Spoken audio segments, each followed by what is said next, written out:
And it is our pleasure to welcome to the program on the Callier and Thompson phone lines, Jim Edmonds. Morning, Jim.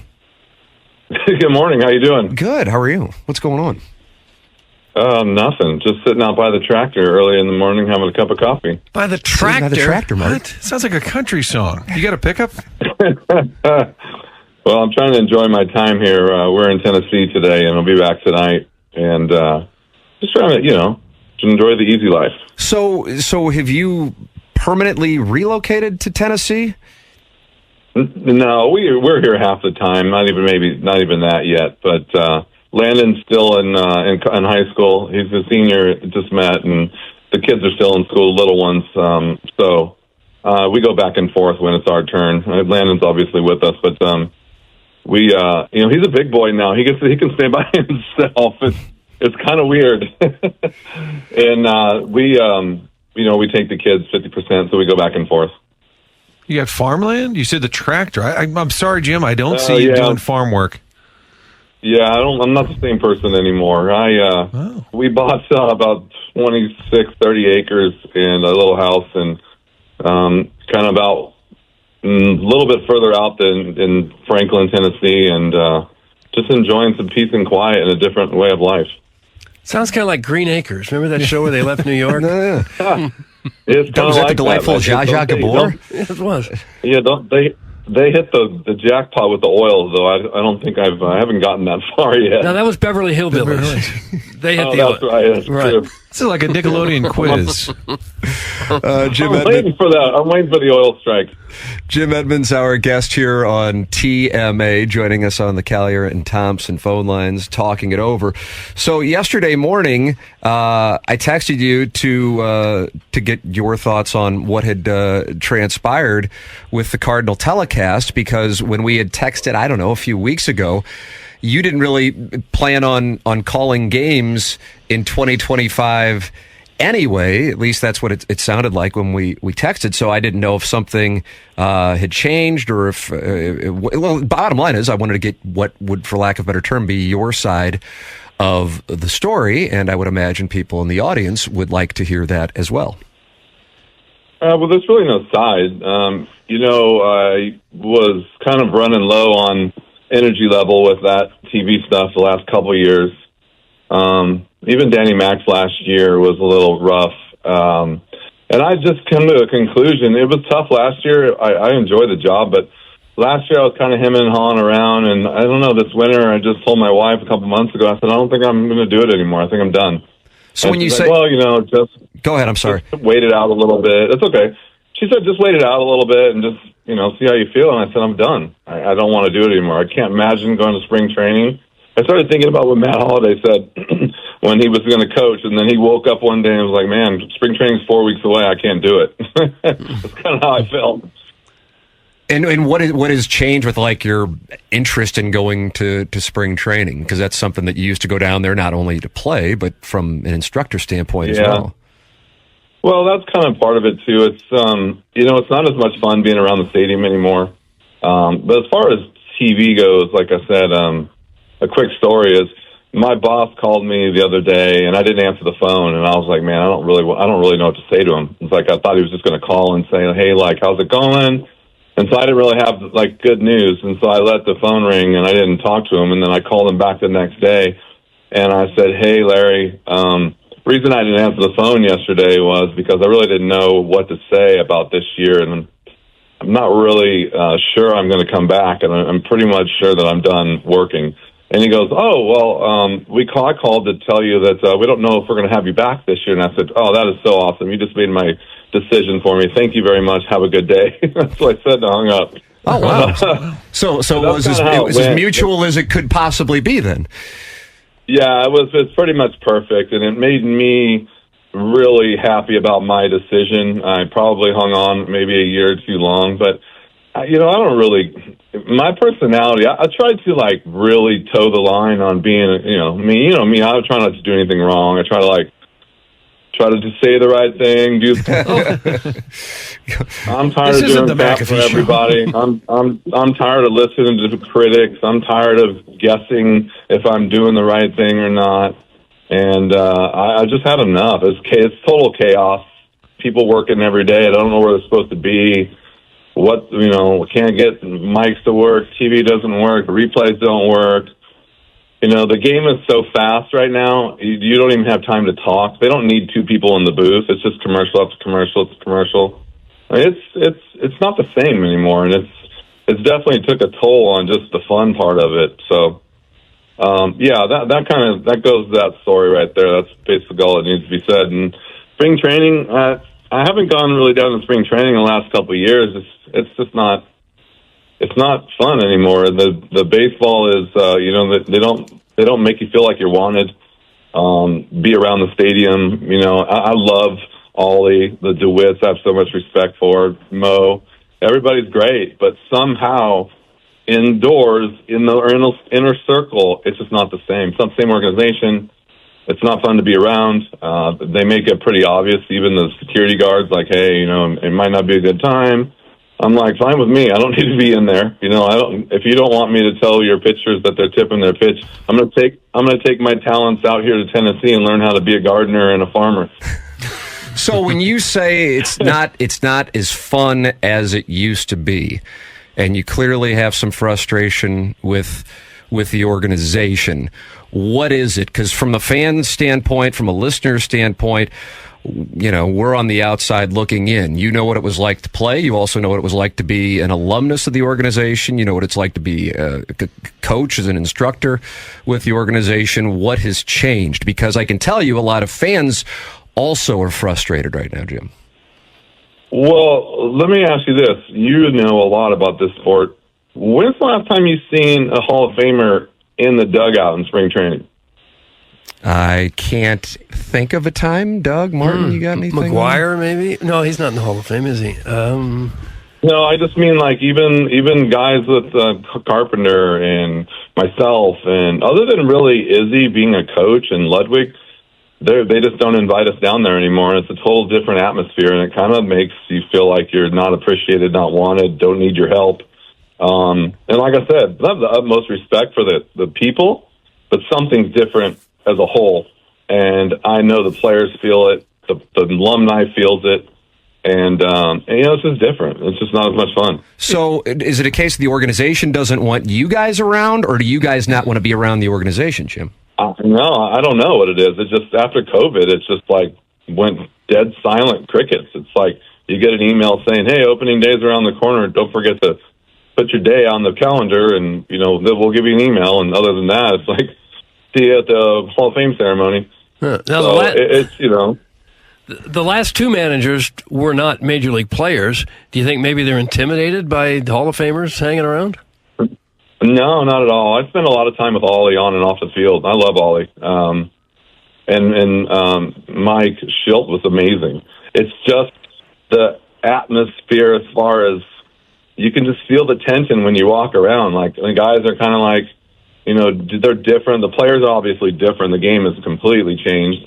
When you walk through the clubhouse, you can see, like, the clubhouse guys are really busy. They don't have time. No one has time to talk. Like, you kind of sit down and you're like, hey, how's it going? And like, it's just kind of like, I feel like I'm walking into, your studio and sitting on the outside of your studio talking to people I don't know yet to get in to talk to you. And it's like, I don't know. It's just weird. It's just a different atmosphere now. And it definitely is. We're definitely aware as a group that we're not really wanted around there anymore. So it used to be more expressed. Hey, can you come down the third week of February, the first week of March? There used to be more of an invite specific to former players. Oh yeah. And then when I played, those guys were.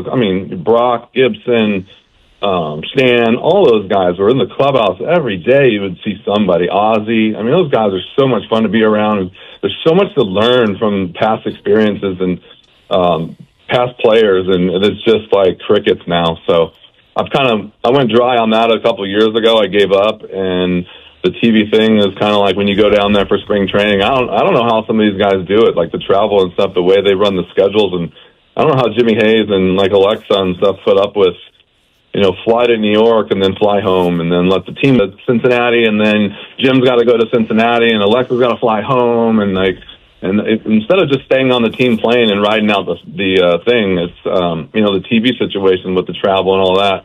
That's tough too. And So it just kind of hit ahead, and I just had enough. I just had enough of being me. I just don't want to be me anymore, the baseball person. I just want to be a dad. If you were friends with Ollie, could you say to him, "Hey, Ollie, I'd love to come around. Holiday'd love to come," and I know he's friends with Holiday. Couldn't you go directly to him? They know that. We tell them that all the time. And it's not all. I don't think it's Ollie's decision. And to Ollie's defense, too, once they, I remember once you get in the clubhouse, and it's like, Timmy, how it is. It's like doors closed, the outside world is gone, and now you kind of have to focus on your day, and it goes by really quick. And being the manager, it goes by even faster. There's media and lineups and meetings, and it's just nonstop in there. So sometimes you almost need to go in there and catch your breath. You have to walk outside because there's so much going on inside the clubhouse for the players and the coaches. So where do you direct the blame for what has changed? I don't know. The culture, the atmosphere. What's funny is like the COVID thing, I think, is where it almost makes me feel like the COVID thing was the perfect excuse to just cut the ties with all the extra crap. You know how they say cut the fat? And basically that's what Mo said to a couple of us when we were working as his assistants. Basically cut the fat, and it just continued. And it's just like ever since then it's been, if you see each other in the hallway, it's like, hey, how you doing? How's the family? And then see you next month. It's just weird. Do you think not having a very competitive team the last couple of years has added to that too? I would think that would make it the opposite. Wouldn't you? Wouldn't you think that there would be other guys that maybe could help, that maybe the certain eyeballs aren't seeing certain things, or are you so ingrained in what you're doing that you don't think you need any help? I don't really know how that works. I know for a fact that there's a guy I won't name, but he plays third base, asked if Mark McGuire could come to spring training, and they said, no, we have everything we need. So I really don't understand some of that. So I have an obligation to follow up, even though I realize you're intentionally speaking coded-wise. It sounds like that would be Nolan Arenado was interested. Yeah, I can't say his name, but he plays third base and he was born in Newport Beach. Okay, Doug, that would narrow it down. I'm going to need one more hint. He wanted Mark McGuire to come to spring training, and what was the response? I heard that he asked, and they kind of just said, we don't need him. We have everything that we need. Thank you. And that was a couple of years ago, so it's not just something new. And like I said, I don't know there's no blame. I just think the culture has changed. I really do. I think that, you watch all these sports, everything has changed. You watch football, it's like, wow, the guy hit him with the shoulder in the chest, and he gets thrown out of the game. I mean, like, baseball, the same thing. It's like everything is just changing, and it's just I think it's funny when you like listen to podcasts and stuff, and they talk about how like this era of sports and this era of this are a bunch of babies. Like it's just like you got to baby everybody now, and like don't ruffle anybody's feathers. I'm like, screw that. Like if you're losing, you better get in somebody's face, and that's kind of like the personality that I got forced onto with LaRussa, and I have a hard time changing that. Well, wasn't Chris Carpenter one of the ones let go during the COVID layoffs, and does he still work for the Angels? I don't know if he does work for the Angels still, but I know that he did do that, and I think I almost followed him there because obviously, one, I played for them, but when they've had a lot of guys run through there that I still remain close with Madden, and Phil Nevin was there, and some of their hitting coach I know. And just the organization in general, people were still kind of around there. But yeah, he silently went and worked for the Angels and went to spring training and stuff, and no one really made a big deal out of it. But he said he enjoyed it. He enjoys. I think Chris is over the top smart. He's a baseball savant, and if you would to sit down and listen to him for 5 minutes, you'd learn a lot. Like he would be a good person to sit down and talk with every day. If I was a pitcher, I'd be up his butt trying to figure out how to get better. Do you think you'll ever get back with the Cardinal organization in any capacity, or do you feel like you're done with them now? I don't know. I don't really. I think I'm done. I think like I said, I don't want to be, one of those guys that just hangs around the clubhouse or hangs around the stadium and signs autographs for the rest of my life. My kids are overwhelmingly more important by the day, and my marriage is so important to me now, and going through what I've gone through has been awful, and still going through some difficult times with custody and stuff. I mean, the law, gosh, I can't even imagine being a normal person going through a divorce with the law system that we have. Is completely corrupt and ridiculous, and just to battle and not get anything done, just trying to get a custody change for a year and a half with not being able to even see a judge. My life is getting shorter and shorter, and I just don't really have the time to miss these days with the kids anymore. When you said critics earlier, were you talking about like online, people didn't like your broadcasting, or things you were told directly from bosses or Cardinals? Who specifically when you mentioned the critics? Well, I'm just talking in general, like being in the limelight, you always got to be careful what you say. I mean, my bosses never said a word to me about anything. So I just kind of got thrown to the wolves with the TV stuff. Here you go, sit here and talk. You don't need any notes, just tell us what you see. And that was kind of weird. And that's kind of how that went for the longest time. And so I was winging it. I had no clue what I was doing. I had no teaching. I had no skills. I had no background in any kind of thing other than I played. And I just think it's funny because somebody sent me a thing yesterday and said that they were tired of listening to my self-promotion. I'm like, I don't have anything to promote. I don't know what. Like, I'm tired of people trying to guess what kind of personality I have, and that's kind of the other thing. Like, I mean, like I was saying to you on the phone yesterday, I'm tired of that crap. I'm tired of listening to nothing about me. You don't know nothing about what I've been through. You don't know anything about anybody's been through. So the online stuff is just so ridiculous. These fat people sitting at home writing on their blogs who this person is and who that person is, never stepped outside to play sports. I had enough. I had enough of all of it. So specific to what you're talking about right now, and I think it ties into how we started the conversation, Jim, as Jim Edmonds is our guest here on TMA 101 ESPN, is you on your tractor in Tennessee. Part of being on the tractor in Tennessee is to get away from not necessarily the life, because you're obviously grateful for what you were able to accomplish and therefore experience with wealth, but having people judge you when you know that they don't necessarily know who you are. And when you're in Tennessee, you're not dealing with that.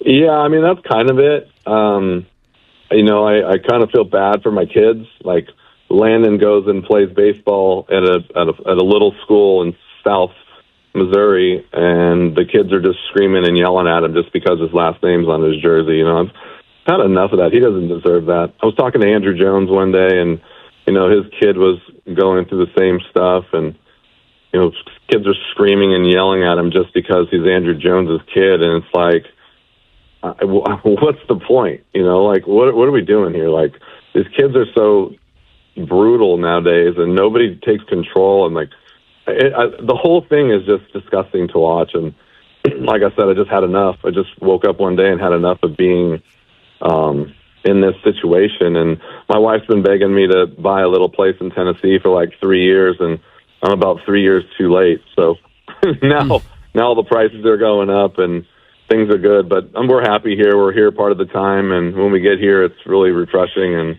we spend still half our time in St. Louis and go back and forth, but it's a more quiet approach when we're back there now. Well, you had such a fantastic career and had so many people that truly appreciate what you did on the field. I hope you're not leaving here with a bitter taste in your mouth completely. Oh no, I'm not bitter at all. I'm happy. I'm thankful. I'm just, I woke up one day and I was like, it's time to move on. It's time to enjoy my life. I think my wife read something about 6 months ago, and it said, when you're 50 years old, your average expectancy to live is only 23 more years, average. And that I was like, whoa, never thought about that. And so that started kind of the wheels spinning, like, hey, I haven't done anything for me. I haven't been to places of Greece and all these different places that I've been wanting to go to. And, I'm only getting to spend, like, it's so funny because, the baseball season is the baseball season. So when Landon's playing, I'm working. And so he's a senior now, and I backed way off the last couple of years so I could be around, but still missed a bunch. So this year I don't plan on missing a whole lot. And that's just kind of what my priority had just changed. Like I said, I woke up, one day a couple months ago, and I said, I think I'm done. I think I've had enough. And I'm really happy with the decision. I'm glad that they that they kind of were hoping that maybe I didn't want to come back to work either. I don't know where any of that came from. Like I said, they don't tell you anything. It's like walking around there with your eyes closed, trying to figure out where you're supposed to be each day. But, I'm happy. I love you guys. I love what I did. I love the fans, but it's time to move on, I think. What's a typical TV timeline? It feels late to me in the year to be deciding that. When would you normally know if you're part of the broadcast? Right around now. They would just call and say, hey, let me know when you want to go to spring training. And last year I was like, I don't. But to be fair, you said that you would say that as a player, Jim. Yeah, probably. But no, we get a call in January 29th, and they say, well, hey, we got you down for games February 20th and 21st or whatever. And I'm like, oh, really? Okay, thank you. So it's just kind of like that, too. I've had enough. And to be honest with you, I did. I was like, I just don't really want to go to spring training. Sorry. And then I think last year maybe something came up with the family where I couldn't go. But there was no way I was going this year. And like I said, I just woke up one day and had enough. Will you be at opening day? That is to be determined. And as of right now, I don't know. When you talk with some of your former teammates and a part of world championship teams, pennant-winning teams, and a bunch of guys who are Cardinal Hall of Famers, do they share your same sentiment for where the organization is right now, Jim?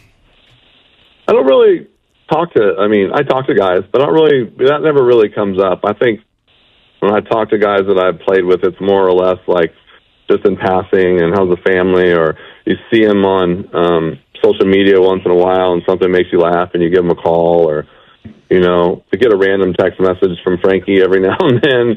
He's like, hey, I'm playing golf with your buddy, or, you get more of those kind of interactions than you do. It's just like nobody really talks about what goes on the baseball field other than when you're say at a reunion or at opening day. And, I love it. Sitting next to Mark McGwire last couple of years at the Hall of Fame ceremony, it's awesome to catch up with these guys. You see them. Fun. I learn, a carpenter lives in Texas now, and he lives on a little bit of land. I think he said he's got cows, and who would have known? These guys, everybody's got their own thing going on, and it's kind of cool to see that people have just changed directions in their lives and moved on. I think people are finding this surprising because the Cardinal organization is so into nostalgia, so celebrate the past so often, especially with former players. Organizationally, things are changing. Chaim Bloom's going to be taking over. Mo's going to be either leaving or going into a different role. How do you address this as alumni? Is there some voice that goes to Bill the Third or Bill Jr. and says, listen, there's a drop-off here from the way it used to be.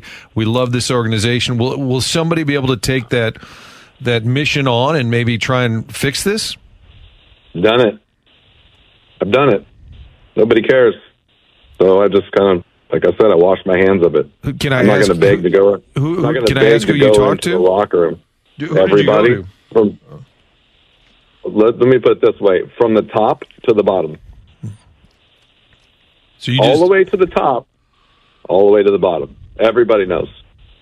So, like I said, I'm not down on the organization. It's just not the organization that I played for with the people and the history in your face every day. And I thought that was pretty cool. I'd love to be in there and sit down and walk into the clubhouse one day, and there's Bob Gibson. And I think, Timmy, I told you this story one time, and I walked in to say hi, and I had to ask Tony La Russa something, and then Gibson was in there, and I said, hey, Mr. Gibson, would you mind signing this bobblehead for me? It's for a friend of mine. He goes, would you mind getting some hits, please? That's a fair trade. I was like, all right. I'll come back. And he goes, no, come back in here. I'll sign it. But, that's the stuff, you don't get that, that just is special. And, listening to those guys talk in the dugout, I mean, God rest all their souls, was amazing. And it's sad that they're gone and everybody's moved on. Has that kind of culture and atmosphere changed just with the Cardinals, or is it all over baseball, do you think? I don't know. I really don't know. I mean, I know some guys still go to spring training here and there, but I don't really pay attention to it anymore. I don't watch it. I kind of removed myself from it a couple years ago. I tried to pay attention to what my job was as far as TV, and when I'm not doing TV, I'm trying to take care of my family. That's basically as simple as life can get, and that's my life right now. Trying to keep everybody in the right direction with a 18-year-old and a 16-year-old and 8 and 6, and so I love having them around. I love taking them to Tennessee. It's hilarious to watch the boys play on the tractor, and I got my son. He's 6 years old, and he's learning how to drive our four-wheeler, our side-by-side, and he was helping me pull logs out of the river the other day by literally driving the side-by-side with the winch. And that kind of stuff is priceless to me now, and can't do that in St. Louis as far as without, driving down to somewhere and putting it all together. But those kind of things are what I needed to do when wanted to change for my family. I will say this for people who enjoyed your broadcast or people who didn't like your broadcast. The one thing I would say about you is you've never tried to fake anybody. Like, you're always just yourself. And people made fun of you for reading your text, but that was you. I mean, hey, Landon texted. I mean, I thought it was hilarious. Hey, I just got a text from Matt Holly. Personally, I got a kick out of that. Of course, it gives people fodder, but did you ever do you feel you've ever been anything but yourself? Whether it pisses people off or not, you're just yourself. No, that's it. That was me. See, the thing for me is, when I watch games, I can't stand to listen to people talk. I want to watch the game. I don't need to know that the 1-0 pitch is coming, the 2-0 pitch is coming, the 2-1 pitch is coming, and who the general manager for the teams we're playing in 3 weeks from now, and what this guy did in 2004. And it's just I want to watch the game. And so I felt like when I was doing the game, people wanted to watch the game. And if there's something funny or something interesting, it's not just okay, here comes the 2-1. I feel like I'm Jack Buck on the radio. That's what I'm listening to every day. He's so perfectly, you got to be pitch by pitch on the radio. And I'm like, this is TV. You can see the replay. What am I supposed to say? And that's what I was saying now. The game is so fast now. It's almost like Chip could do the game by himself. And a matter of fact, last year, I think it was last year, maybe 2 years ago, last year, Landon was down in Atlanta, and the very first night he got there, the family he was staying with for summer ball, the house burnt down. And I don't know if you remember this, Tim, but I left, and Chip did the game on a Sunday afternoon in Houston, wasn't it? Houston. Yeah, Houston by himself. And I'm like, how was it? He goes, it was fine. I'm like, I figured, but we can't, that took some of the fun out of it, too. I'm like, hey, can we show that replay? Sorry, we don't have time. Or, hey, can we dial back on a couple of those fastballs or that last hitter? No, we can't. We can't go back and just grab the fastballs. We got to watch the whole thing. So even that kind of stuff wasn't up to par as far as what I thought I was going to be able to do, or diagram stuff on a TV, or that's I got to ask a month in advance. And hey, we got to really put this together. And hey, the technology for me in the TV world too was kind of not as up to date as. I mean, they can do games from anywhere in the world, but I can't get a replay on a slider in the third inning, to a certain hitter because they have to go. It's just not able to be cut that fast. And so that was kind of weird to me. And like I said, Chip could do the game by himself now, because if there's 1 second that they can relax, there's got to be a commercial. And so, or the pitch is coming. It's hard. It's like you're sitting there. I'm sitting there going, dang, will I say something or not say something? Or so that kind of is weird too, to be a second guy in there. And like I said, I can't stand watching some of the broadcasts when they're just reading information on players and managers because they don't know. Especially the broadcasts that are like ESPN broadcasts and the Fox broadcast, because they don't know anyone. And so they're just reading notes. And so the first thing I was told was, don't read the notes. And so I'm not reading the notes. I'm telling you what's going on. And you can see what's going on. So what am I supposed to say? And that's kind of how I felt. So if you didn't like that, then I'm sorry. I thought it was funny that certain people were texting me and about the game, and I would have think that fans would love the fact that Izzy's watching or Carpenter's watching, or and I always thought that giving someone like an experience, like, hey, this situation just happened, and it's funny because 2 days ago, even in high school, this goes on. It's just like it's the real world, and not just sitting there saying, like I said, here comes the pitch. It's just give me a break. Here comes the text. I liked it. I personally enjoyed that. Well, that's why I did it for you, Doug. Well, thanks. I appreciate that.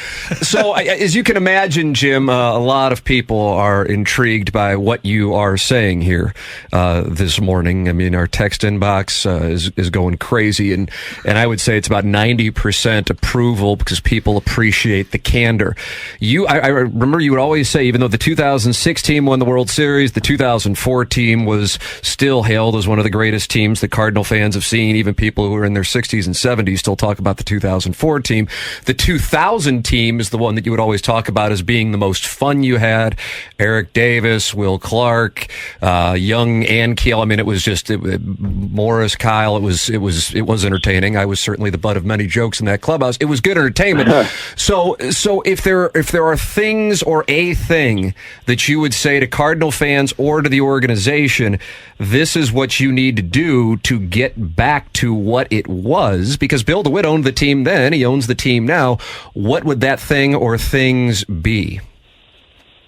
I think that's kind of my point right now, is I'm done with that. I don't know. I don't even want, I can't even address it. I don't need to. I don't want to. I have no desire. Just like I said, I woke up one day and had enough. I've said what I can say. Like I've asked, I've poked and prodded, and even the TV and in the clubhouse, and it just it is what it is. So like I woke up one day and that was it. I've had enough, and then just and no bad feelings, no nothing. It's just the personality. My personality. When it gets to the point where I'm shutting off, and I got to that point.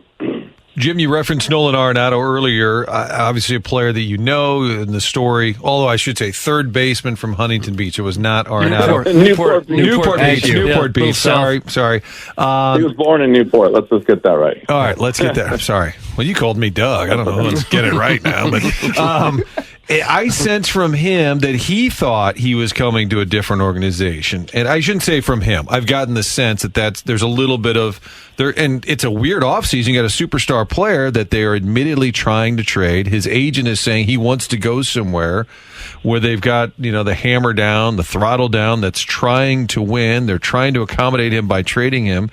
Is it all sort of related, do you think, to what's going on with organizationally with a player like that says, I want out? Yeah, I think, I think Nolan, that's another thing you guys talk about. Like, it's funny having all these guys hitting in my basement on a daily basis, and I'm not allowed, shouldn't say anything like Nolan Arenado's hitting in your basement because he's trying to get better, because he doesn't feel like he's getting where he needs to be. But I don't know. Didn't he turn down a trade to Houston? Yes. Oh man, if I was a hitter, I would be I would be in the car driving myself down to Houston if I could go play in that ballpark. I think the thing too is that ballpark's really tough to hit in, and I think for like Goldie, the way he hits the ball the other way, and that kind of hurt him a lot. I think he's going to tear up New York if he has an opportunity to play every day. And same for Nolan. I think, he has a lot of power, but he's not a home run hitter, and that park hurts him. And it hurts a lot of those guys, and I think that's part of the reason why they struggle a little bit offensively is none of those guys are like Mark McGuire's or Albert Pujols, right? They're like me, like line drive, a little bit of home run hitters, and when the ball doesn't carry, it doesn't work. But yeah, I don't know if Nolan, thinks that the organization should be different, or I think he just is so, like my point at the beginning is he's so fiery and he wants to win so bad. When you have a guy like that, you can't tone it down. You can't turn the volume down on him. He wants to win, and he wants to be the best he can be. And if you can't accommodate that, or it doesn't seem like that's your intentions as an organization, then he's going to want to go somewhere else. I didn't know that he asked to be traded. I've never really talked to him about that. I just talked to him about, on and off the field as far as him and I go. But that's kind of where I would be. I mean, it's you want to win. It's fun to make money, but when it comes down to it, you're a competitor, and you're born to do this job at the highest level. And when you're getting kind of mediocre results, it's frustrating. Jim Edmonds, our guest here on TMA, and he is communicating very candidly a number of thoughts ranging from the Cardinals to off-the-field life. Do you feel like that whether it be conduct, behavior, do you feel like that has been accurately represented through the media, or do you feel like the public has a different perception of who you actually are? I don't really know. I don't really even know what my conduct would be, to be honest with you. I don't, you know me, I don't really care about that. Don't even get me started with the Post-Dispatch, like their creations that they make, and what a joke that is. I haven't spoken to them in 4 years since they printed my address in the paper, but that's for another time, I guess. Why was your address in the paper? I was going through some stuff with Frontenac, and apparently, they got the word out that they were, not suing me, but give me a violation. And I don't know, somebody at the Post-Dispatch thought that would be really cute to talk about and print in paper. And they were willing to, almost, I don't know if they put my address in the paper, and I think they did, or my street. And so I called up it was online, and I called up the sports director, or whoever was in charge, and I said, hey, listen, I don't appreciate you guys putting my address in the paper online. I said, you get somebody to take it down. And he said, I'll see what I can do. And he called me back, and he said, hey, our editor said that they can't do that. And I said, well, I can tell you this. If you don't, I will never speak to you guys again. Well, guess what? I haven't spoken to them in 4 years. So I think it's funny when some guys will text me and like, hey, this is so-and-so from the Post-Dispatch. I'm like, good for you. Good luck. And I'll say in defense of the sports people, I've experienced this on the TV side. It could be the news people versus the sports people. I'm just saying that there is a distinction. It's 100%. Yeah. It's 100%. But when I'm saying, right, here's Jim Edmonds saying, please take my address off your paper, you would think someone would be like, hey, this guy's saying he's not going to speak with us anymore, and he's kind of an important part of this organization. Let's maybe think about this. And they didn't care, so I won't speak to them ever again. But I just still think it's funny that a lot of guys don't remember, so I'll get a text here and there and like, hey, could you have a minute? And I'm like, absolutely not. Yeah, and it has to be uncomfortable that half of St. Louis is fascinated by your house. Seeing pictures of it for sale. Well, yeah, I mean, that thing, it's something that my wife and I really don't want to do. But, Landon's about ready to go to college, and we felt it was time to kind of downsize and buy something out here to get away. And so, yeah, it's actually one of the tougher things I've had to do is to put that up for sale. I'm kind of like hoping it doesn't sell and hoping it does at the same time. kind of hard to explain. And then you will live full time in Tennessee? No, I will buy something small in St. Louis until the kids are done with school. Either that, or until I get the kids to come and stay with me full time in Tennessee. Whatever one can happen first. But like I said, the family court system is one that could be upgraded with the utmost urgency, and it's a joke. So trying to just get someone to sign a piece of paper takes a year. Is this cathartic for you? Kind of, there's a lot on the table here, a lot of that we've gone over. Do you feel better? I mean, it feels a little therapeutic. Yeah, I mean, like I said, I'm sitting out here watching the sun come up over the trees and the tractor, and there's nothing but birds and no one to worry about, and no one to talk to, and no one to discuss baseball or divorce or kids or anything. It's awesome. My wife and I are having the times of our life right now, and even if it's only part-time when we get out here, it's pretty awesome. Well, we may call you during the baseball season just to talk farming, if that's okay. I'm going to say, I hope you don't have any baseball questions. I will not be watching. You will not be watching. I was going to ask that. Are you planning on watching? I don't even watch when I'm not working, right? Like, I got to that point, when I'm not at the stadium, when I'm not at the stadium, I'm not watching baseball. So, I really, the last couple of years, it really started to run its course, and I studied my ass off before I went back to work every day, and I kind of caught up on some highlights and stuff and paid attention to what guys were doing, but I couldn't really sit down and watch day to day, just with my family and the moving parts that we have. It just wasn't possible to do, and it's time zones change, and different times kids are going to bed, and that stuff was just kind of what took over my life. So, yeah, I didn't really have the day to day knowledge of every single play that happened, and I'm pretty sure that that's going to be way worse now than it ever was. Oh, well, maybe you aren't aware of this then. Good news. Jason Stark is of the opinion that when you are up on those committees, you are going to be going into the Baseball Hall of Fame. Whoa, because of this interview? Yeah. The interview is going to put me over the top. Does that mean anything to you? No, I don't know. I don't know anything about how that works. I don't know about what the timing would be. I don't feel like that's another aspect of my life I feel like I got kind of shorted with. And I've kind of just like been at ease with it not ever happening. So I'll be shocked if it ever does. I'll be shocked if I ever get on another vote. I don't know how that works. So it's committees. I'm not holding my breath. It's committees. Yeah. I just think like I don't know how they do that. So I'm not holding my breath with that at all. Right. Come here. It sounds like you're talking to some kind of farm animal. Yeah, a goat, sheep. It's my dog. Oh. It's the dog. My wife just let him out to go to the bathroom, and I'm standing outside. God, could you put this all on reality TV, please? This has got a Jim, you had a great time with reality TV. Would you like to go back? Okay.